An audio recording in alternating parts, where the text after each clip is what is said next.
Nina by Blag, Dahlia. Chapter 2, Something Like Sympathy.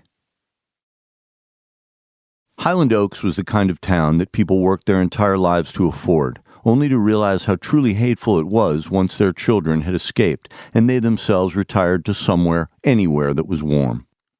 Neighbors were to be envied, feared, or despised as circumstances dictated.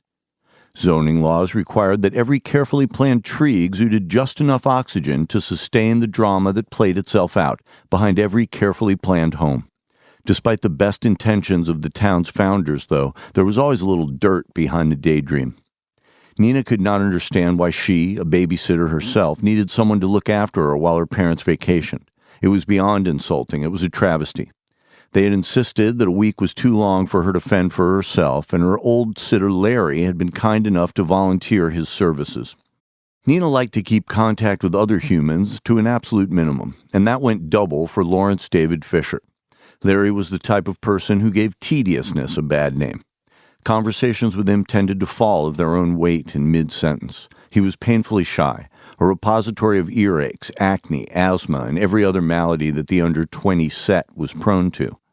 With her mouth set in a militant scowl, Nina grunted goodbye to her parents and acknowledged the unbearable presence of Larry.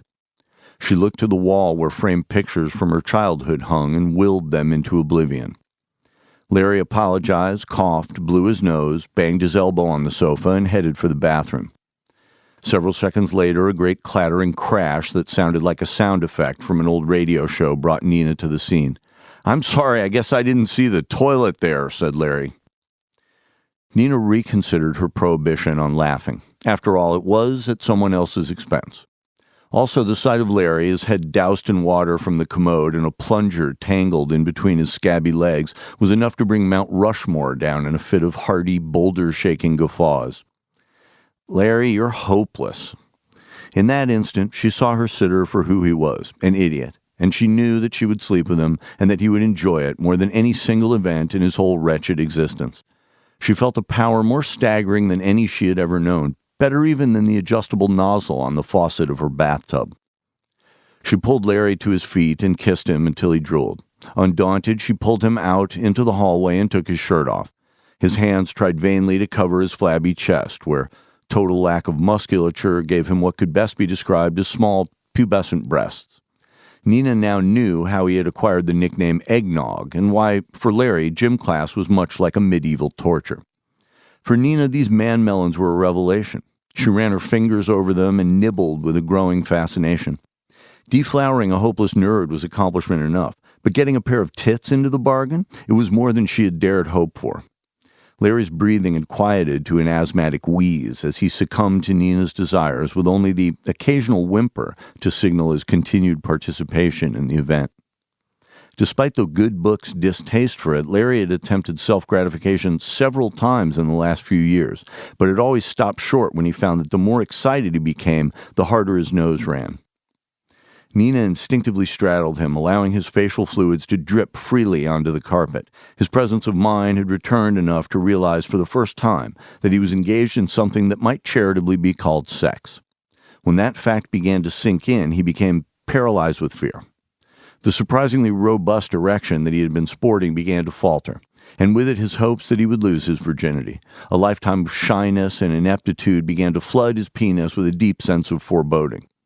Nina knew that she had to work fast or risk destroying what remained of both Larry's self-esteem and his flimsy joystick. She began to suck at him, and although his fear was still palpable, basic biology began to win out as he felt his withered mojo return. "This is nice," thought Larry. Nina regretted having started the whole process, but once engaged, her sense of humor wouldn't allow her to stop. To pass the time, she fantasized about Larry as a modern-day Christ nailed helplessly to a tree, as she, a Roman noblewoman, sucked at his undeserving genitals. Just by orgasming, he consigned himself to the fires of hell for all eternity. It didn't take him very long. When the act was through, Larry lay there prone in the hallway for almost an hour. His mind wandered over a life that could best be described as pathetic. The specters of team sports, school dances, spelling bees, field trips, and interminable lunchtimes bringing back a flood of unpleasant memories. Now, though, he was redeemed. He rose to his feet, walked to the kitchen and looked his paramour squarely in the eye, as she ate from a bowl of popcorn liberally doused in butter and salt. With more conviction than he had ever mustered, he said, "Nina, I love you." Nina looked at Larry and laughed out loud.